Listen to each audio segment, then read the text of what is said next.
இன்னைக்கு நம்ம என்ன செய்ய போகிறோம்? காஞ்சிபுரம் இட்லி செய்ய போகிறோம்பா. அதுக்கு தேவையான ஐட்டம் வந்து கடலைப்பருப்பு, உளுத்தம்பருப்பு, முந்திரி, காஞ்ச மிளகா, கருவேப்பிலை, இஞ்சி எடுத்து வச்சுக்கிறோம்பா. இப்போ எப்படி செய்யணுன்னு வாங்க பார்க்கலாம். இப்போ கடாயில் எண்ணெய் ஊற்றிக்கிறோம்பா. கடுகு சீரகம் போட்டுக்கிறோம்.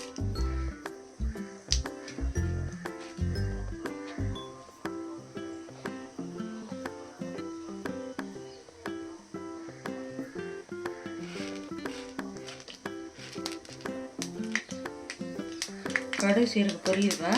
இப்போது கடலைப்பருப்பு போட்டுக்கலாம். முந்திரி போட்டுக்கோங்க. உளுத்தம்பருப்பு ஒரு ஸ்பூன் எடுத்து வச்சுக்கிறேன். இஞ்சி, காஞ்ச மிளகா போட்டுக்கோங்க. இப்போ கருவேப்பிலை பொடியை கட் பண்ணி வச்சுக்கிறேன். கருவேப்பிலை இப்போது ஃப்ரை பண்ணிக்கலாம்.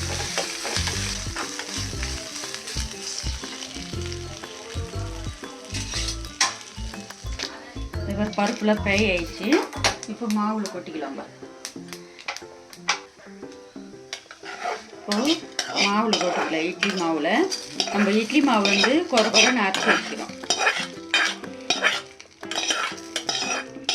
காஞ்சிபுரம் இட்லிக்கு வந்து குறைன்னு அரைச்சா தான் நல்லாயிருக்கும்.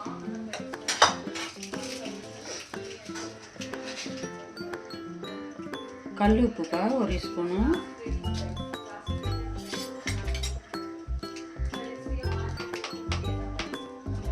இப்போ சோட்டா மாவு ஒரு 1/4 டேபிள் ஸ்பூன். இப்போ நல்லா மிக்ஸ் பண்ணிக்கலாம்.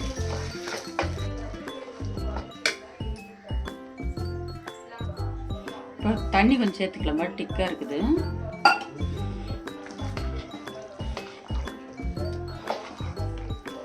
இப்போ நல்லா மிக்ஸ் பண்ணிக்கலாம்.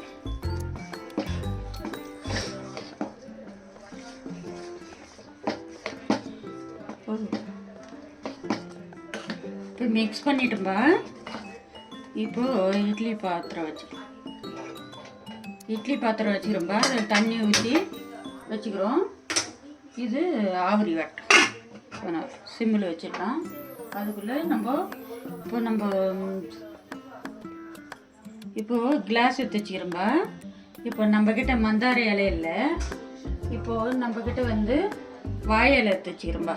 வாழை இலையில் நம்ம செய்யலாம். நம்ம மந்தார இலையில் தான் செய்வாங்க. நம்ம வாழை இலையில் செய்யலாம். இப்படி வந்து வாழை இலை வந்து கோன் மாரி சுட்டிக்கணும். இப்போது இது கிளாஸில் அப்படியே வச்சுக்கலாம்பா. இப்போ அதே மாதிரி ஒவ்வொன்றா செஞ்சு நம்ம கோன் மாரி செஞ்சு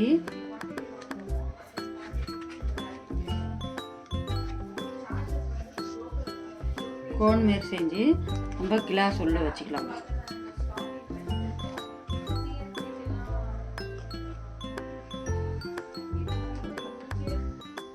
மாவு மிக்ஸ் பண்ணிவிடுமா. இப்போ வாழை கிளாஸுக்குள்ளே போட்டு வச்சுக்கிறோம். அதில் ஊற்றிக்கலாமா.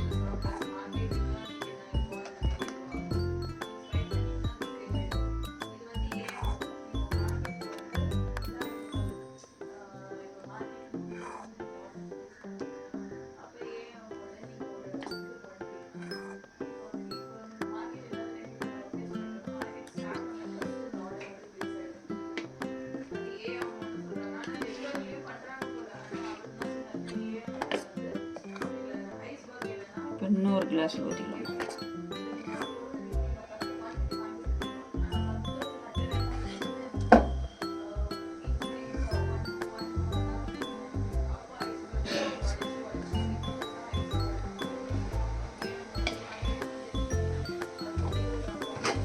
தண்ணி கொதிக்குதுப்பா. இப்போ ஒவ்வொரு கிளாஸை தூக்கி இந்த இட்லி பாத்திரத்தில் வச்சிடலாம்.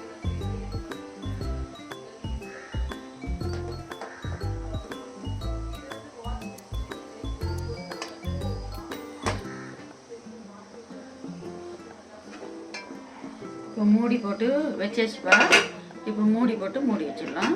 ஒரு 10 நிமிஷம் வேகட்டும். 10 நிமிஷம் ஆயிடுச்சுங்க. எப்படி வந்துக்குதுன்னு வாங்க பார்க்கலாம். பாருங்கள், காஞ்சிபுரம் இட்லி வாழை இலையில் செஞ்சுக்கிறேன். நல்லா வந்துக்குது பாருங்கள், நல்லா பூத்து. காவேரி பறகுதுங்க. ஒன்று எடுத்து பிரித்து காட்டுறேன் பாருங்கள்.